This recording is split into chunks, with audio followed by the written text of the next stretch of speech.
September, and I'm reading from Peter McArthur's book, In Pastures Green, published in 1916. It begins September 5th. It had not occurred to me that fall is closing in until someone brought a big ripe pumpkin from the cornfield and placed it by the kitchen door.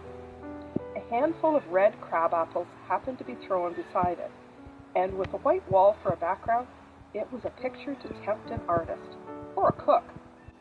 By the way, wouldn't it be a good scheme for some enterprising grocer or baker to put a fine, ripe pumpkin in his window and offer a prize to the person who could guess how many pies could be made from it?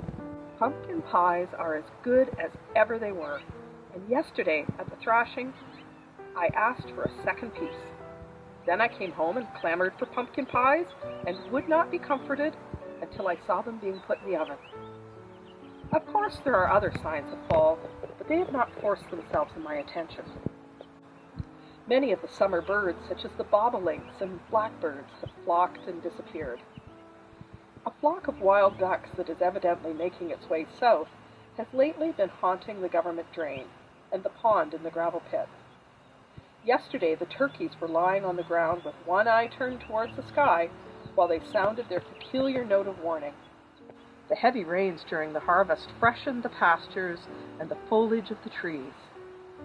A vigorous growth of weeds or a patch of clover has hidden the harvest stubble, so that everything looks fresh and luxuriantly green. While out walking a few days ago, I came to a patch of woods that has been enclosed for several years, and already it gives a hint of what the country must have been like in the days of the pioneers. Seedling trees are coming up by the thousand, while flowers, plants with strange berries that I cannot remember having seen before are everywhere.